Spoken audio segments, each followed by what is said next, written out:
Okay. I am back from I would say about a 100, close to 100% water change. And the tank is looking back to normal. Boy, do I have a story to tell whomever is watching this. This tank here is a little cloudy still. It'll be crystal clear soon, and it's got a little bit of bubbles going on because I just turned the filter back on.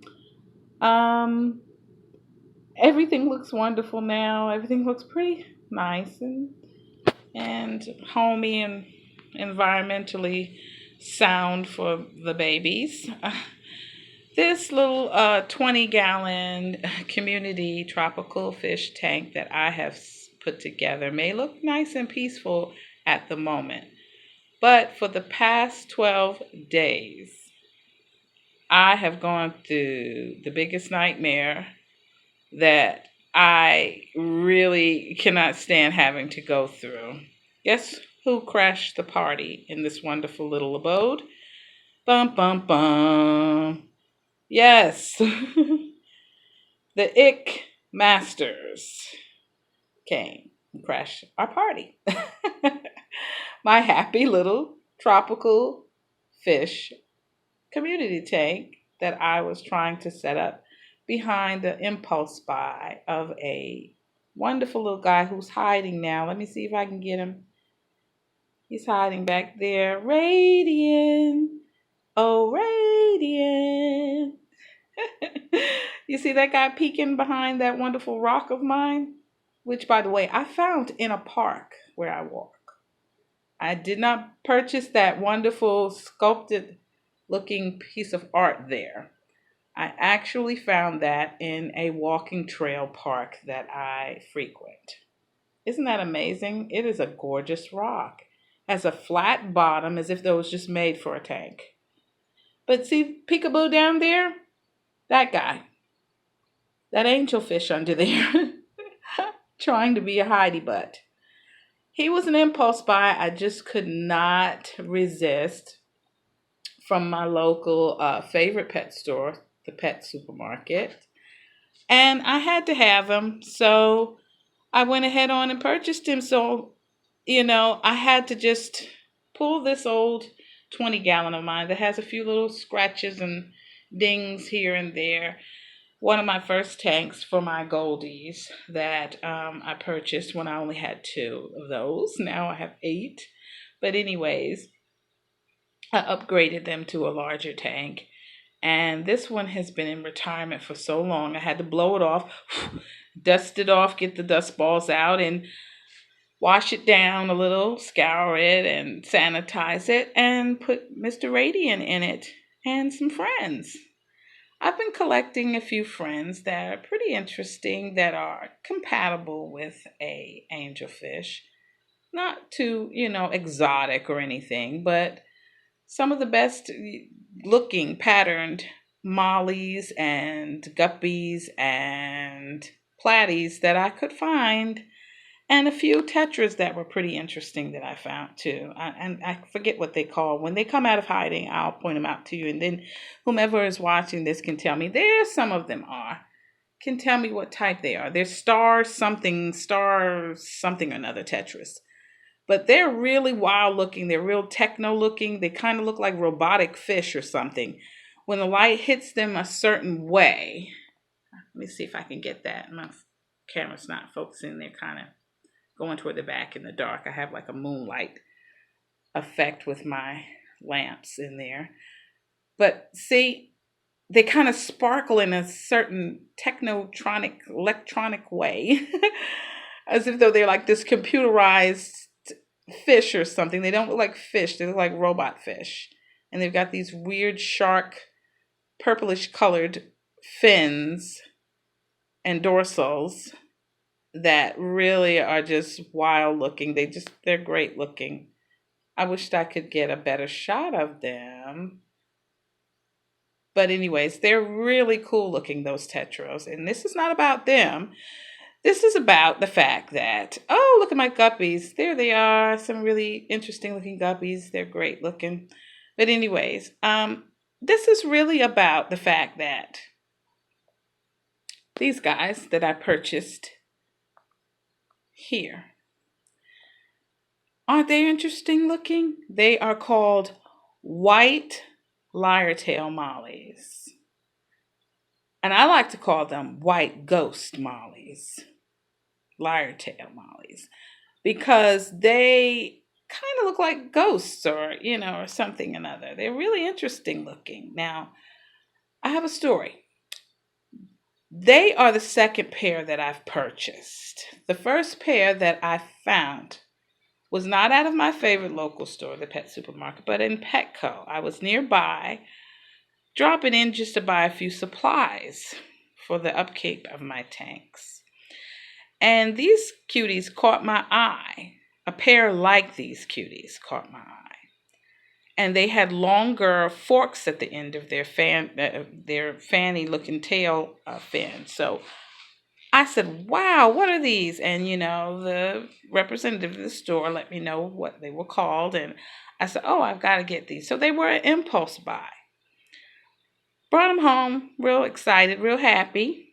Add them to this little collection of community tank building that I'm doing. And what did I see when I got them in my tank? But did I discover these two little spots on one and a few on the other's tail fin? So I said, of course, because for me, ick is like the worst dramatization ever. I've gone through it one time with my goldfish, and I did never want to go through it again. Ever did I want to go through it again. I mean, it was just the worst horrific horror story that anybody could ever deal with in terms of having a tank of more than one or two fish. With my goldfish, it was my first time experiencing this outbreak. So I purchased a product called Super Ick Stop. And that stuff is mostly dye, I believe. I mean, it was more of a horror story than the ick itself. Okay, this stuff turned your whole tank blue. You had to pull out all of your ornamental things, or else everything would be blue. It stained the glue sealant around my tank, and it took several water changes and cleaning and wiping out before some of the stain was gotten rid of off of the sealant. It was just a horror story. You had to pull out the zeolite pellets, crystal pellets with your carbonization and your filter cartridges or your batting, whatever that you use. You have to take all of that out of the filter. You have to run this tank while you're treating it for about, I would say, almost 2 weeks. 14 days it took me to get rid of it with my goldfish. You have to run the tank like that with all of this muck and guck and blue, gloomy, foggy, crap, smelly, stinky. Just a mess for that length of time. Just sitting up in your face in your house. And no, that is not pretty. No, it is not fun. It is very time consuming. It is very energy draining to deal with, and it is very costly to deal with, as sometimes you'll have to purchase more than one box of this stuff, and it's not that cheap. So I did not want to go through this again. Not at all. But thanks to Petco, they sold me two white lyre tails with ick. Yay! Give them the best award for negligence and uncaring professionalism toward customers that are regularly visiting your store. Okay. Petco needs to take a 101 course on how to keep regular customers.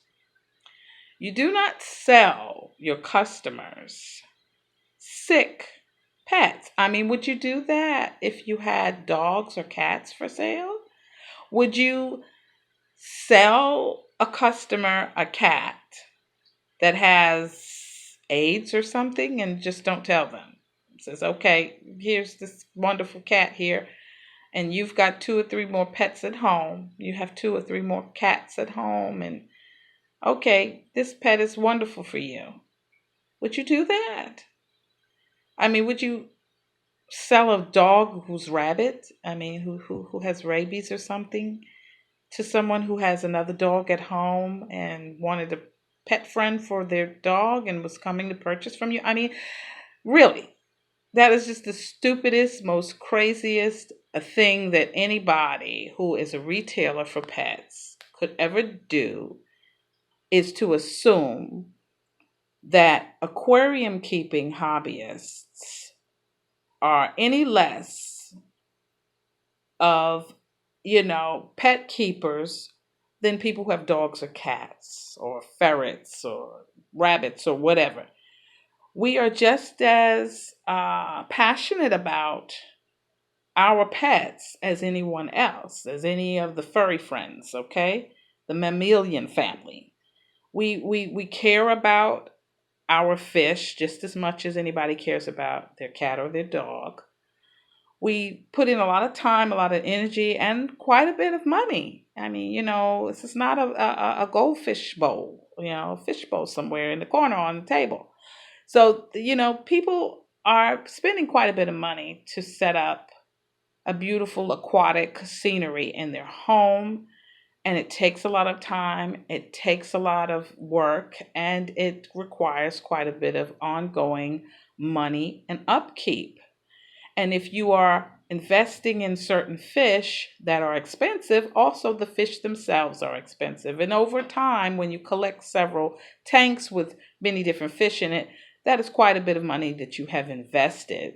So it is really not cool to have it introduced into your aquariums at home where you're keeping them pristine, clean, and infection free. Okay? And the number one excuse that I'm tired of hearing certain retailers of aquatic animals say is, oh, fish all carry ick. So they all present this problem within their immune system. And anytime that their immune system is challenged or if they're stressed, they can present ick on their bodies. This is something that can develop on any fish. This is not something that we can control. I don't want to hear that anymore. That's the most lamest excuse that anybody could ever give who is a retailer of fish. Okay, because first of all, you can control that, and if you can't control it, just by for some reason that you're keeping your tanks really pristinely clean, you're keeping all of the preventative agents in the water, and you're making sure that your fish stay healthy as possible with your upkeep. If by chance you can't stop that from happening, you can at least flag your tanks so that you can make the customers aware that there are sick fish in the tank, and that you give your customers a chance to not purchase sick fish to introduce illnesses to the rest of their tanks at home. So that is really not an excuse. Don't give that excuse anymore, Petco. Don't give that any excuses like that for any pet supply.